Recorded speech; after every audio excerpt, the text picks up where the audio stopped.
আসসালামু আলাইকুম রহমতুল্লাহ। ওয়ালাইকুম আসসালাম ওয়া রাহমাতুল্লাহ। সবাই ভালো আছেন? আলহামদুলিল্লাহ। হুজুর, আপনি কেমন আছেন? জি আলহামদুলিল্লাহ ভালো আছি।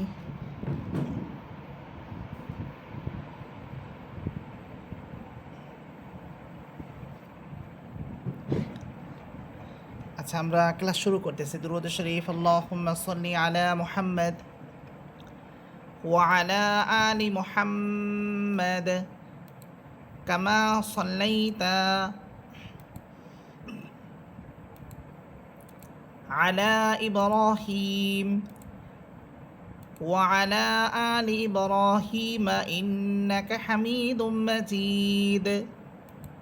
اللهم بارك على محمد وعلى آل محمد كما باركت على إبراهيم وعلى آل إبراهيم إنك حميد مجيد. ربي زدني علما ربي يسر ولا تعسر وتمم علينا بالخير. أعوذ بالله من الشيطان الرجيم. بسم الله الرحمن الرحيم. আচ্ছা, আমরা ক্লাস শুরু করতেছি। আমরা গত ক্লাসে আপনাদের যে পড়া দিয়েছিলাম তা ছিল হরফের মশক। এখান থেকে আপনাদের পড়া শুরু হয়েছিল। এখানে হরফের মশক এই পেজ পর্যন্ত আমরা একেবারে প্রথম থেকে নিয়ে এই পেজ পর্যন্ত আমরা যা পড়েছি তা হচ্ছে যেখানে সম্পূর্ণ পড়াটাই ছিল হরফ নিয়ে আলোচনা। আমরা প্রথম 2 পৃষ্ঠার মধ্যে আরবি হরফ 29টি, আলিফ থেকে ইয়া পর্যন্ত 29 হরফগুলো আমরা তার পূর্ণ আকৃতিতে শিখেছি। এরপর তৃতীয়, চতুর্থ এবং পঞ্চম এই 3টি পৃষ্ঠার মধ্যে আমরা প্রতিটি হরফ এর আংশিক রূপ, অর্থাৎ ওই হরফটি যখন শব্দের শুরুতে আসলে কীরকম তার রূপ হবে, শব্দের মাঝে আসলে তার রূপ হবে কেমন এবং শব্দের শেষে আসলে তার রূপ হবে কেমন, এই বিষয়ে আমরা বিস্তারিত আলহামদুলিল্লাহ শিখেছি। এরপর এখান থেকে শুরু হয়েছে হরকতের অধ্যায়। এখান থেকে শুরু হবে হরকতের অধ্যায়। এখান থেকে আমরা যে পড়াটা পড়েছিলাম তা হচ্ছে যে প্রথমে আমরা হরকতের পরিচয় জেনেছি। হরকতের পরিচয়, এখানে হরকতের পরিচয় লেখা আছে, তা হচ্ছে যে এক জবর এক জের এক পেশকে হরকত বলা হয়। এক জবর এক জের এক পেশকে হরকত বলা হয়। আর হরকতের উচ্চারণ তাড়াতাড়ি করে পড়তে হয়, টেনে টেনে লম্বা করে দীর্ঘ করে পড়া যায় না।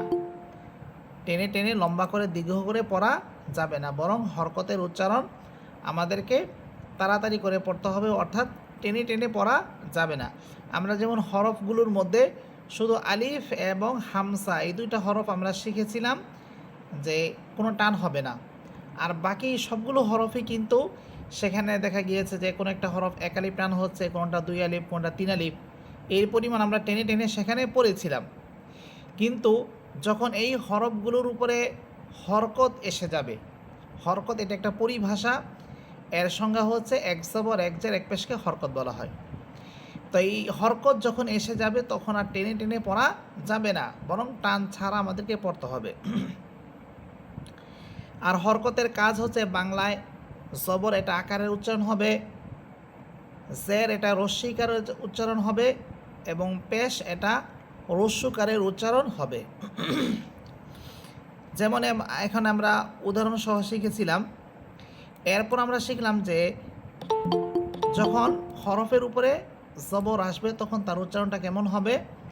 আমরা শিখেছি যে জবর আসলে ওই হরফটিকে আমরা আকার দিয়ে পড়ব, কিন্তু এখানে আলিফ থেকে নিয়ে ইয়া পর্যন্ত এখানে 8টি হরফ আছে, যে 8 হরফ হচ্ছে মোটা হরফ, 7টি হরফ হচ্ছে সত্তাগতভাবে মোটা বা জন্মগতভাবেই 7টি হরফ মোটা, আর একটি হরফ সেটা হচ্ছে র, এটা ক্ষেত্র বিশেষ মোটা হয়। কিন্তু র হরফের উপরে যদি জবর আসে অথবা র হরফ যখন হরফ হিসেবে ব্যবহৃত হয় তখন এই হরফটা মোটা হয়। এই জন্য আমরা হরফের মধ্যেও 8টি হরফ মোটা পড়তেছি। এখন আমরা যখন জবরের আলোচনা করতেছি এখানেও আমরা র হরফকে মোটা হিসেবেই ধরতেছি, যেহেতু র হরফের উপর আমরা জবর দিয়ে পড়তেছি, সেই হিসাবে মোটা হরফের সংখ্যা হচ্ছে 8। এখানে আমরা পড়তেছিলাম যে এই 8 হরফ, অর্থাৎ যে হরফগুলো আমরা মোটা পড়তেছি, এই 8 হরফের উপরে যদি জবর হয় তখন আমরা আকারের উচ্চারণ ছাড়া পড়ব, অর্থাৎ সেখানে আকার দিয়ে পড়ব না। যেমন খ জবর খ, এখানে দেখেন অনেকেই হয়তো বলতে পারেন খ জবর খা হবে না, এটা একটা ভুল উচ্চারণ। খ জবর খা হবে না, বরং খ জবর খ। এরপরে দ্বিতীয় হরফ ছিল র, এটাও র জবর র, র জবর রা পড়া যাবে না, রা পড়লে এটা ভুল উচ্চারণ, বরং এখানে পড়তে হবে র জবর র। যেমন আমরা কোনো সূরা যখন আমরা শুরু করি তখন আমরা বিসমিল্লাহির রহমানির রহিম পড়ি, তো সেখানে যদি আপনি পড়েন যে বিসমিল্লাহির রহমানির রাহিম, আপনি পড়লেন রাহমানির রাহিম, এটা ভুল উচ্চারণ। এখানে রয়ের উপরে আছে জবর, এখানে আপনি রাহমানির রাহিম বললে এটা ভুল হবে, এখানে আপনাদেরকে পড়তে হবে রহমানির রহিম, রহমানির রহিম, অর্থাৎ র হরফ এখানে মোটা, এই জন্য আপনাকে আকার ছাড়া পড়তে হবে, র জবর র পড়তে হবে। এরপরে দেখেন সদ, সদ এটা মোটা হরফ, এখানে আমরা আকার ছাড়া পড়তেছি সদ সদ। এরপরে দেখেন বদ হরফ, বদ এটাও মোটা হরফ, এটাও আকার ছাড়া পড়তে হবে বদ, বদ জবর ব, আগেরটা ছিল সদ জবর স, বদ জবর ব, আওয়াজটা মোটা হবে, আকার ছাড়া পড়বেন, মুখ ভরে উচ্চারণ করবেন, হালকা একটু উপরের দিকে ধাক্কা দিয়ে পড়বেন, তাহলে আপনার মোটা হরফগুলো সঠিকভাবে আপনি উচ্চারণ করতে পারবেন। এরপরে হচ্ছে ত, ত জবর ত, আকার ছাড়া পড়তেছি। এরপরে দেখেন জ, জ জবর জ, এখানে ত হরফের একটা উদাহরণ আপনাদেরকে বলি। যেমন আমরা সূরাতুল ফাতিহার মধ্যে পড়ি সিরাতাল্লাযীনা আনআমতা আলাইহিম, এখানে সিরাতাল্লাযীনা, এখানে ত হরফ, ত হরফের উপরে আছে জবর, অতএব এখানে মোটা হবে, আকার ছাড়া হবে, মুখ ভরে উচ্চারণ করবেন সিরাতাল্লাযীনা, এখানে সিরাতাল্লাযীনা, তা পড়লে এটা তা হয়ে যাবে, যেটা আমরা এই বায়ের পরের হরফ হচ্ছে তা, বায়ের পরের হরফ তা, আপনি যদি সিরাতাল্লাযীনা পড়েন তাহলে সেটা তা হয়ে যাবে, বরং আপনাকে পড়তে হবে সিরাতাল্লাযীনা আনআমতা আলাইহিম। আচ্ছা, এরপরে হরফ জ, জ এটা মোটা হরফ, আকার ছাড়া পড়তে হবে জ, উপরে জবর দিলে হবে জ জবর জ, মুখ ভরে উচ্চারণ করবেন জ। আচ্ছা, এরপরে হরফ গইন, এটাও মোটা হরফ, আকার ছাড়া পড়বেন গইন গ, গ, গইন জবর গ, গইন জবর গ। যেমন আমরা সূরা ফাতিহার মধ্যে পড়ে থাকি গয়রিল মাগদুবি আলাইহিম, এখানে দেখেন গয়রিল, আমরা গাইরিল বলি না, গাইরিল বললে এটা ভুল হবে, বরং এখানে পড়তে হবে গয়রিল, গয়রিল মাগদুবি আলাইহিম।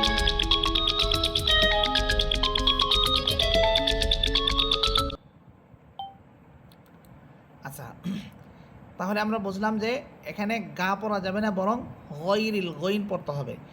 এরপরে হরফ হচ্ছে কফ, কফ এটাও মোটা হরফ, এখানেও আপনাকে আকার ছাড়া পড়তে হবে কফ, ক, ক, কফ জবর ক। তাহলে এখানে আপনাদেরকে আমি মোটা হরফগুলো উদাহরণ সহ আপনাদেরকে বললাম, বুঝালাম যে এই হরফগুলো যখন আপনি পড়বেন তখন কেন আপনি আকার ছাড়া পড়বেন, কেন আপনি মুখ ভরে উচ্চারণ করবেন এবং এটা মোটা কীভাবে পড়তে হবে সবগুলি আপনাদেরকে বলে দিলাম। এছাড়া অর্থাৎ এই ৮ হরফ ছাড়া বাকি যেই ২১টি হরফ আছে, এই ২১ হরফ যখন আপনি পড়বেন তখন আকার দিয়ে পড়বেন। যেমন প্রথম হরফ হচ্ছে আলিফ। আলিফ হরফের উপরে জবর আসলে তখন সেটা আর আলিফ থাকবে না, তখন সেটা হামজা হয়ে যাবে। তাহলে এখন আমরা এটাকে আর আলিফ বলবো না, এখন এটাকে আমরা হামজা বলবো। হামজা জবর আ, দেখেন আমি কোনো টান দিতেছি না, টান ছাড়া পড়তেছি। হামজা জবর আ। এরপরে হরফ বা, বা জবর বা, আমি কোনো টেনে টেনে পড়তেছি না। অথচ আমরা যখন হরফ হিসাবে বা পড়েছিলাম তখন কিন্তু টেনে টেনে পড়েছিলাম, বা তা সা। এখানে এইরকম কোনো টান হবে না। বা জবর বা। এরপরে হরফ তা জবর তা। এরপরে হরফ সা, জিহ্বার আগা সামনের উপরের ২ দাঁতের আগার সাথে লাগবে, সা। এবং সা এটা নরম করে বলবেন, বাতাস বের করে বলবেন, সা। সা জবর সা, এইভাবে। তাহলে আমরা গত ক্লাসে যে পড়াগুলো পড়েছিলাম আপনাদেরকে আরেকবার আমি একটু বলে দিলাম। আশা করি সবাই বুঝতে পেরেছেন। কারো কোনো প্রশ্ন আছে? না হুজুর। আচ্ছা, ঠিক আছে। তাহলে আমরা পরবর্তী ক্লাসের অর্থাৎ আজকের ক্লাসের আমরা সামনের পড়াগুলো দেখব।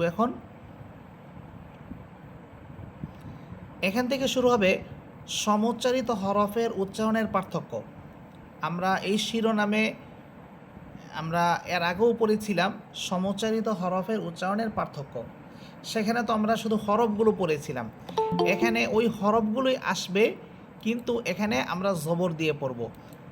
এখানে আমরা প্রত্যেকটা হরফের উপরও জবর দিয়ে পড়ব। তাহলে আমরা দেখি কিভাবে আমরা উচ্চারণগুলো করব। সমুচ্চারিত হরফের উচ্চারণের পার্থক্য। প্রথমে 2টা হরফ তা এবং ত। তা এটা চিকন হরফ আর ত এটা মোটা হরফ। তাহলে আমরা তা হরফকে আকার দিয়ে পড়ব। তা জবর তা, তা একদম স্পষ্ট করে। আর ত এটা মোটা হরফ, এটাকে আমরা মোটা করে পড়ব, মুখ ভরে উচ্চারণ করব, ত। ত জবর ত, ত জবর ত। আচ্ছা, এরপরে দেখেন এখানে আরেকটা বিষয় হচ্ছে তা এবং ত এই দুটা কিন্তু শক্ত হরফ, তাহলে আমাদেরকে শক্ত করেও বলতে হবে। এরপরে 2টা হরফ জাল এবং জা। জাল এবং জা। জাল এর মাখরাজ হচ্ছে জিহ্বার আগা সামনের উপরের 2 দাঁতের আগার সাথে লাগবে। আপনারা মাখরাজগুলো মনে রাখবেন, সামনের উপরের 2 দাঁতের আগার সাথে লাগবে জাল, আর জা হচ্ছে নিচের 2 দাঁতের আগার সাথে লাগবে। তাহলে মাখরাজগত এই 2টা হরফের মধ্যে পার্থক্য। আর সিফাতগত পার্থক্য হচ্ছে জাল এটা নরম করে পড়বেন, আর জা এটা ঝিঝি পোকার মতো আওয়াজ হবে, জা জা।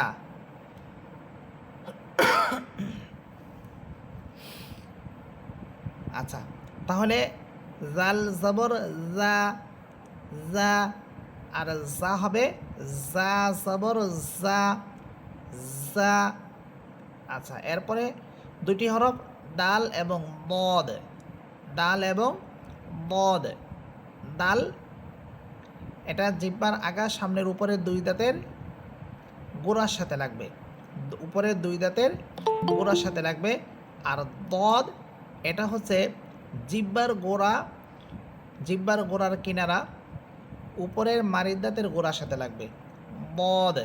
বদ সবচেয়ে সুন্দর এবং আপনি সহজে উচ্চারণ করতে পারবেন যদি বাম চোয়াল দিয়ে এই দদ হরফটি বলেন, বদ। তাহলে দাল এবং বদ এই 2টা হরফের মধ্যে আমরা মাখরাজগত পার্থক্য পেলাম। এখন সিফাতগত পার্থক্য। দাল এটা চিকন হরফ, বদ এটা মোটা হরফ। তাহলে দাল, দাল জবর দা, আকার দিয়ে পড়তেছি, দা।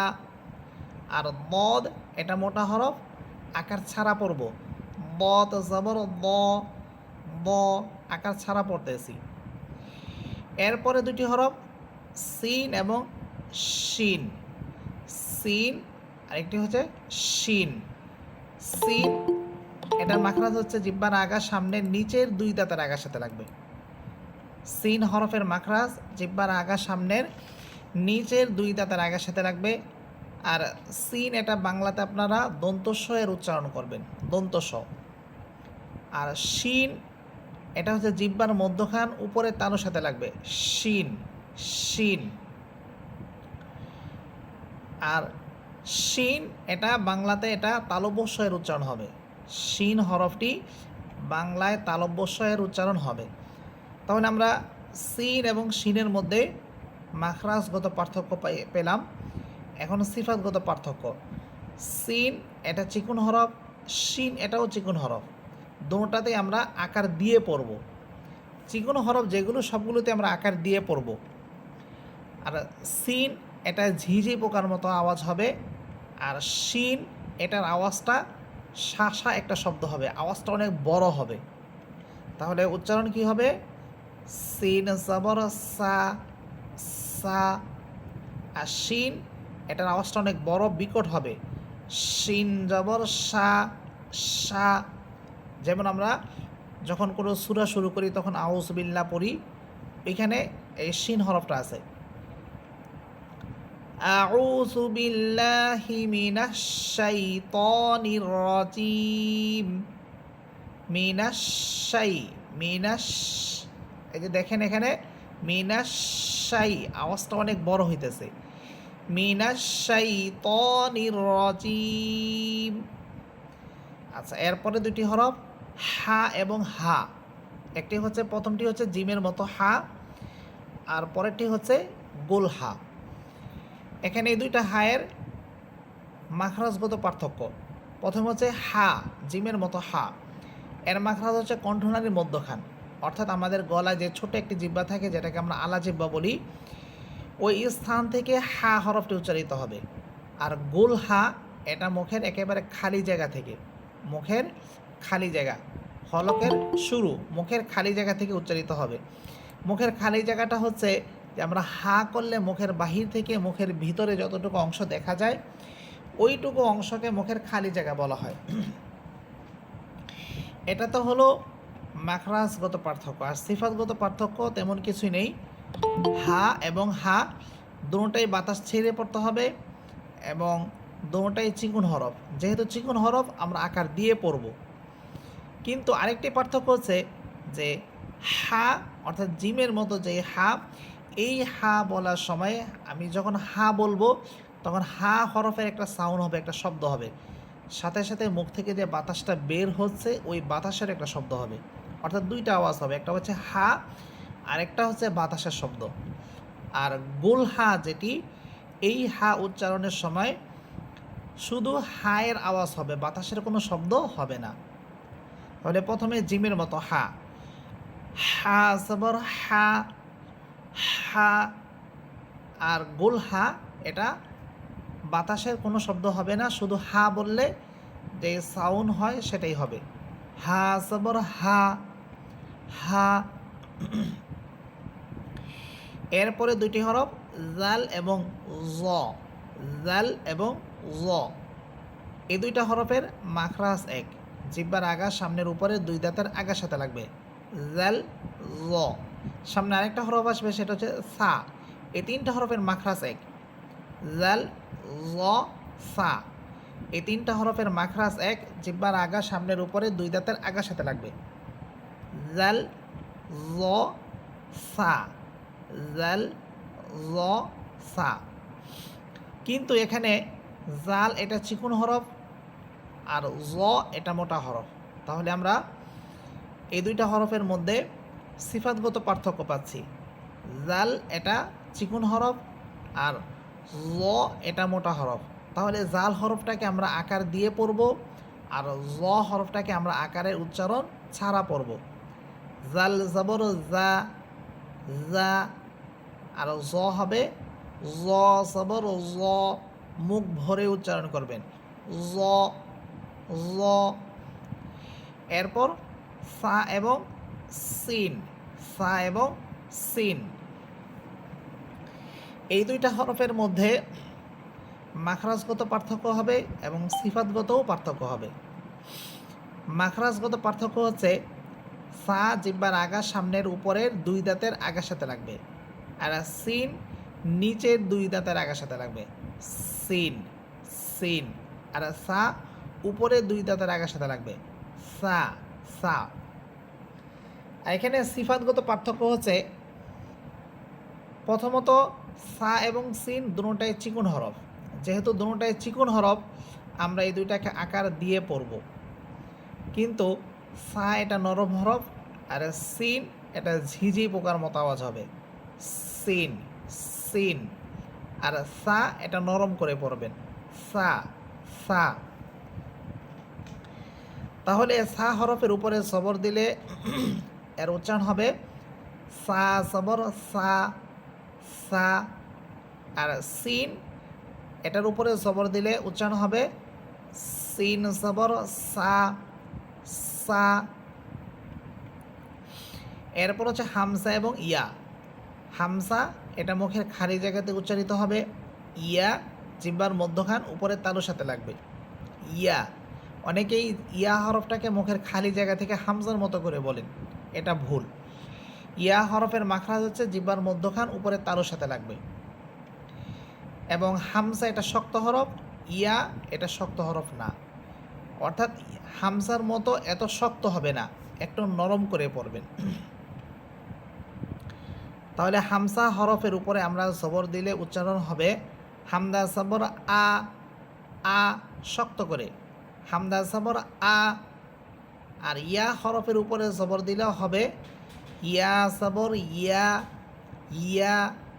যখন আপনি জিহ্বার মধ্যখান উপরে তালুর সাথে লাগাবেন তখন ইয়া হরফের আওয়াজটা অনেক সুন্দর হবে। ইয়া সবর ইয়া। আর হামজাটা হবে হামদা সবর আ। আচ্ছা, এরপরে তৃতীয় লাইনে এখানে দেখি কি কি হরফ। প্রথমে হচ্ছে হামসা এবং আইন। হামসা এবং আইন। তো হামসা হরফ এর মাখরাজ তো আমি আগেই বললাম যে মুখের খালি জায়গা থেকে উচ্চারিত হবে। আইন এটা কণ্ঠনালীর মধ্যখান থেকে হায়ের মতো। হা এবং আইন এই দুইটা হরফের মাখরাজ এক, কণ্ঠনালীর মধ্যখান। দ্বিতীয় পার্থক্য হচ্ছে সিফাতগত পার্থক্য। হামসা এটা শক্ত হরফ, আইন এটা শক্ত হরফ না। আইন তুলনামূলক এটা নরম হরফ, এটাকে একটু নরম করে পড়বেন। তাহলে হামসা এর উচ্চারণ হবে হামদা সবর আ, শক্ত করে বলবেন হামদা সবর আ। আর আইন হবে কণ্ঠনালীর মধ্যখান থেকে আইন সবর আ আ। এটা কণ্ঠনালীর মধ্যখান থেকে বলতে গিয়ে অনেকে শক্ত করে বলেন, শক্ত করে পড়েন।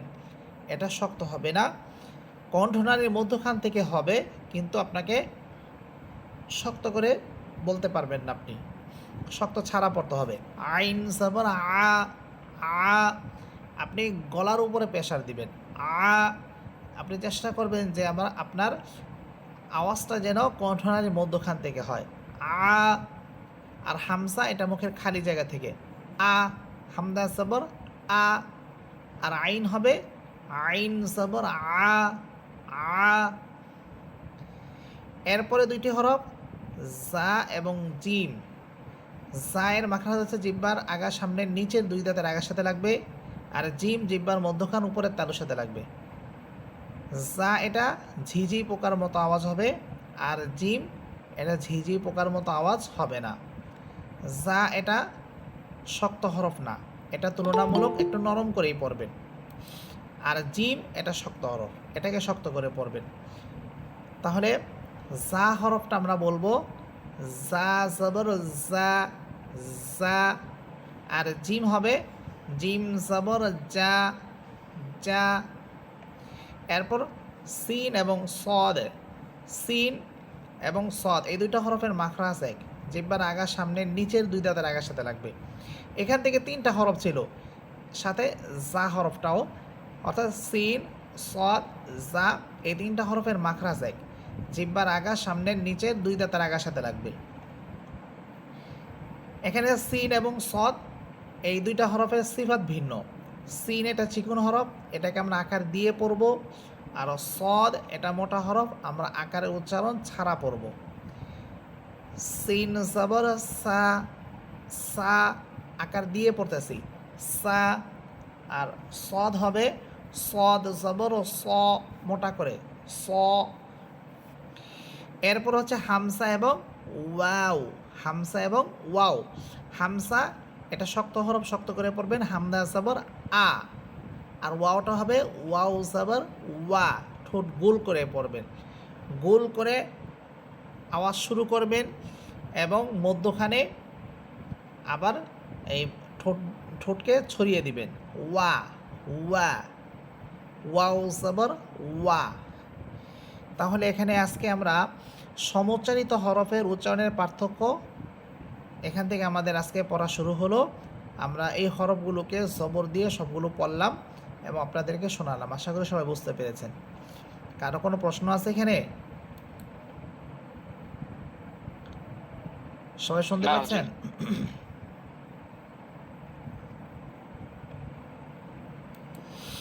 আচ্ছা, ঠিক আছে। এখানে তো আরও দুইটা হরফ ছিল নিচে, এরপরে পেজে আপনাদের কায়দার মধ্যে পরের পেজে দেখেন আরও দুইটা হরফ, একটা হচ্ছে ওয়াও এবং বা। ওয়াও এটা তো আগেই বললাম যে দুই ঠোঁট থেকে বলবেন, ওয়াও সবর ওয়া। আর বা এটা দুই ঠোঁট মিলিয়ে পড়বেন, বা সবর বা, বা। এরপর আছে কাফ এবং কফ। কাফ এটা চিকন হরফ আর কফ এটা মোটা হরফ। কাফ সবর কা, আরেকটা হচ্ছে কফ সবর ক, ক, এভাবে। আচ্ছা, এরপরে আসতেছে জেরের উচ্চারণ, অর্থাৎ আলিফ থেকে ইয়া পর্যন্ত প্রতিটি হরফকে আমরা জের দিয়ে পড়ব।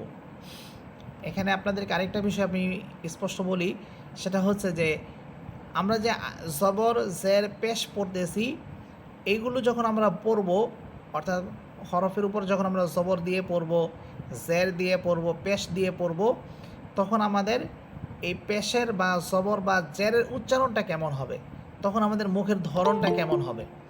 আমরা প্রতিটা হরফের যে মাখরাজ পড়তেছি, মাখরাজ তো এটা তো আছেই, সিফাত এটাও আছে, সাথে সাথে জবর জের পেশ এই তিনটা হরকত যখন আমরা পড়ব, তখনও ঠোঁটের একটু ধরন হবে। সেটা হচ্ছে যে আমরা যখন জবরের উচ্চারণ করব, তখন মুখ একেবারে খুলে বলবো, স্পষ্টভাবে বলবো, মুখ খুলে স্পষ্ট। আর জেরের উচ্চারণ যখন করব, তখন আমরা ঠোঁটকে ডানে বামে দুদিকে ছড়িয়ে দিয়ে পড়ব। সবাই এগুলো মনে রাখবেন। জেরের উচ্চারণ করার সময় ঠোঁট ডানে বামে দুদিকে ছড়িয়ে পড়বেন, আর পেশের উচ্চারণ করার সময় ঠোঁট গোল করে পড়বেন। তাহলে আজকে আমরা তিনটা বিষয় বললাম, সেটা হচ্ছে জবরের সময় মুখ খুলে বলবেন, জেরের উচ্চারণ করার সময় ডানে বামে ঠোঁট দুদিকে ছড়িয়ে পড়বেন, এবং পেশের উচ্চারণ করার সময় ঠোঁট গোল করে পড়বেন। তাহলে আপনার পড়াটা আরও সুন্দর হবে। যেমন এখানে জের দিয়ে আমরা পড়তেছি, আগে আমরা বলেছিলাম জেরের উচ্চারণ বাংলা রস্যিকের উচ্চারণ হবে, ঠোঁট দুদিকে ছড়িয়ে পড়বেন। আর এখন যেহেতু প্রথম হরফটি আলিফ, এখন এবং আলিফ হরফের নিচে আছে জের, এখন আমরা এটাকে আর আলিফ বলবো না, এখন আমরা এটাকে হামসা বলবো।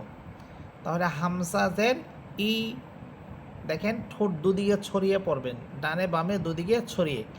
হামদাসের ই, বাসের বি, বি। বা হরফের মাখরাজ দুই ঠোঁট থেকে পড়বেন। জেরের বা হরফ এটা শক্ত হরফ, এটাকে শক্ত করে পড়বেন। বা এটা চিকন হরফ, আওয়াজটা একদম স্পষ্ট হবে। মোটা হরফগুলো একটু মোটা হওয়ার কারণে অস্পষ্ট হয়, কিন্তু যে হরফগুলো চিকন, ওই হরফগুলো কিন্তু কোনো অস্পষ্টতা আসবে না, বরং স্পষ্টভাবে। আর বা হরফ, যেহেতু বা হরফের নিচে আছে জের, এই জন্য আমরা জেরের উচ্চারণের সময় ঠোঁট দুদিকে ছড়িয়ে পড়ব, ডানে বামে ছড়িয়ে। বাসের বি, বি।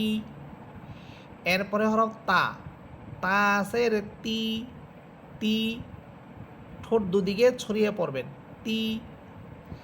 এরপরে হরফ সা, সাসের সি, সি। এরপরে হরফ জিম, জিম এটা জিহ্বার মধ্যখান উপরের তালুর সাথে লাগবে, শক্ত হরফ, এবং জের দিয়ে পড়লে ঠোঁট দুদিকে ছড়িয়ে পড়বেন। জিমসের জি, জি। এরপরে হরফ হা, হাসের হি, হি। আপনারা সবাই আমার মতো করে পড়ার চেষ্টা করেন। আমি যখন একটা হরফ বলে শেষ করব তখন আপনি নিজে নিজে সেই হরফটা ওইভাবে বলার চেষ্টা করেন। হাসের হি। এরপরে হরফ খ, মোটা হরফ। খসের খি, খি। দালসের দি, শক্ত হরফ, শক্ত করে বলবেন। দালসের দি। এরপরে হরফ জাল, নরম করে পড়বেন। জালসের জি, জি। এরপরে হরফ র, মোটা হরফ। রসের রি, রি। এরপরে হরফ জা, ঝিঝি পোকার মতো আওয়াজ হবে, জা। জাসের জি, জি। এরপরে হরফ সিন, সিনজের সি, সি। এরপরে হরফ শিন, আওয়াজটা অনেক বড় হবে। শিনসের শি, শি। এরপরে হরফ সদ, সদেসের সি, সি। বদেসের দি, মোটা হরফ, মোটা করে পড়বেন।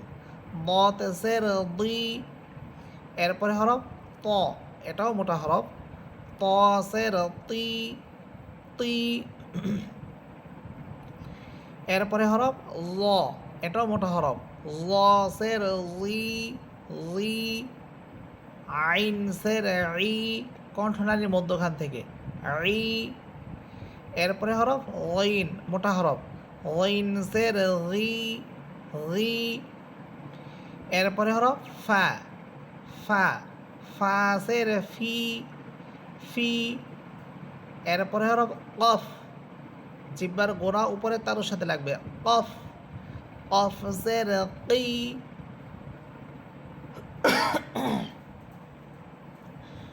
কফসের কি। এরপরে হরফ কাফ, জিহ্বার গোড়া থেকে একটু উপরের দিকে উঠে উপরে তালুর সাথে লাগবে, কাফসের কি, কি। এরপরে হরফ লাম, লামসের লি, মিমসের মি, মি।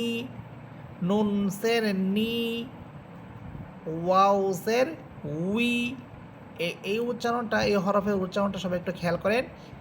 ওয়াউসের উই, ঠোঁট একদম গোল করে উই, অর্থাৎ ঠোঁট গোল করা অবস্থায় আপনাকে উচ্চারণ শুরু করতে হবে। অনেকেই ওয়াউসের উই বলার সময় ঠোঁট থেকে বলে না, মুখ থেকে বলে, ই বলে। ই বললে কিন্তু সেটা হামজা হয়ে যায়। এখানে ই বলা যাবে না, এখানে বলতে হবে ওয়াউসের উই, উই। সম্পূর্ণ আওয়াজটা শুরু হবে ঠোঁট থেকে, মুখ থেকে না। ওয়াউসের উই। এরপরে হরফ হা, হাসের হি, হামদাসের ই। এটা শক্ত হরফ, শক্ত করে বলবেন। হামদাসের ই। এরপর ইয়া, ইয়াসের ই, জিহ্বার মধ্যখান উপরে তালুর সাথে রাখবে, ই। আচ্ছা, এরপরে সাথে সমুচ্চারিত হরফের উচ্চারণের পার্থক্য সেই আগের মতোই, যেহেতু ওইখানে বিস্তারিত আমি আলোচনা করেছি, এর থেকেও বেশি আলোচনা করেছিলাম যখন আমরা হরফের মধ্যে পড়েছিলাম। এই জন্য এখানে আর এই হরফগুলো নিয়ে আলোচনা করব না, শুধু আমি উচ্চারণগুলো আপনাদেরকে বলে দেব, আপনারা সেভাবে বাসা থেকে পড়ে আসবেন। তাসের তি, তি। ত, মোটা হরফ।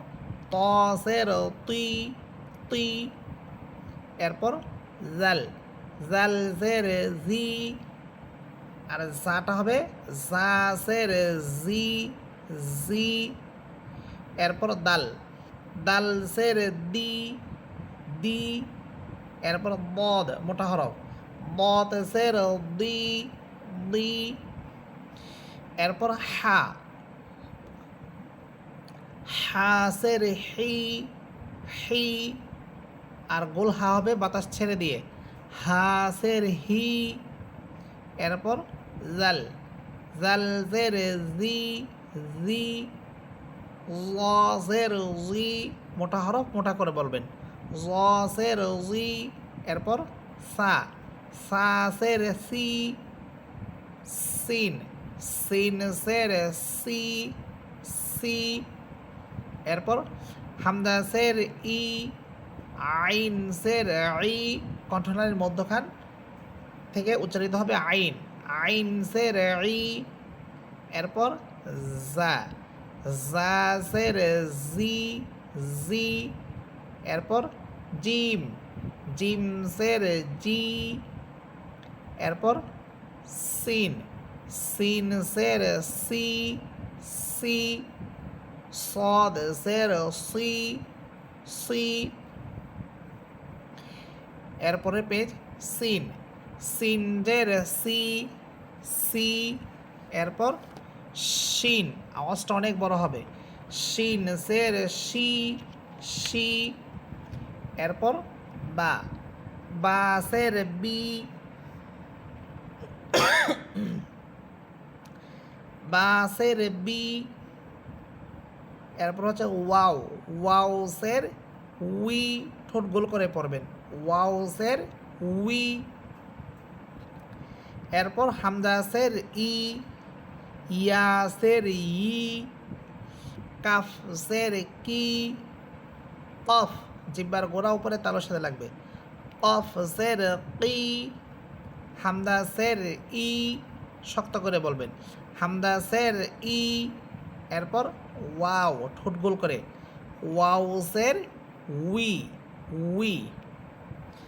তাহলে আজকে আপনাদেরকে যে পড়াগুলো দেওয়া হলো সেটা হচ্ছে যে আলিফ থেকে সমুচ্চারিত হরফে উচ্চারণের পার্থক্যর হরফগুলো আমরা জবর দিয়ে পড়ব, আর হচ্ছে আলিফ থেকে ইয়া পর্যন্ত হরফগুলো আমরা জের দিয়ে পড়ব, এবং সমুচ্চারিত হরফের উচ্চারণের হরফগুলো আমরা জের দিয়ে পড়ব, এবং সেই হরফগুলো অবশ্যই আপনাদেরকে সিফাত এবং মাখরাজ অনুযায়ী প্রত্যেকটা হরফ উচ্চারণ করতে হবে। আশা করি সবাই আজকের ক্লাসের পড়াগুলো বুঝতে পেরেছেন।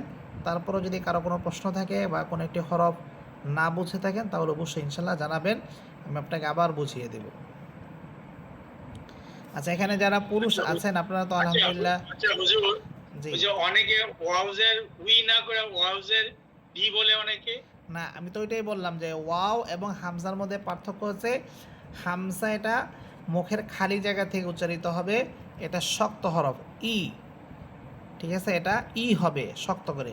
আর ওয়াওটা হবে দুই ঠোঁট থেকে, ওয়াওসের উই, সম্পূর্ণ আওয়াজটা হবে ঠোঁট ঠোঁট থেকে, এটা মুখ থেকে হবে না, মুখ থেকে বললে সেটা আপনার হামসা হয়ে যাবে। যখন আপনি ওয়াওটা ঠোঁট থেকে বলবেন তখন সেটা ওয়াও হবে। আচ্ছা, যারা মহিলা আছেন আপনারা তো সবাই আমাদের যে গ্রুপগুলো আছে ওই গ্রুপে গিয়ে অবশ্যই পড়াগুলো শোনাচ্ছেন। সবাই এখন বর্তমানে 2টা গ্রুপ চালু আছে, 2টা গ্রুপের মধ্যে আপনারা পড়াগুলো শোনাবেন। যদি কারো কোনো বিষয় না বুঝে থাকেন জিজ্ঞাসা করবেন, ইনশাল্লাহ আমি সেটা আপনাদেরকে বুঝিয়ে দেব। আচ্ছা, ঠিক আছে, তাহলে আজকে এই পর্যন্তই থাকলো। সবাই ভালো থাকবেন। আসসালামু আলাইকুম।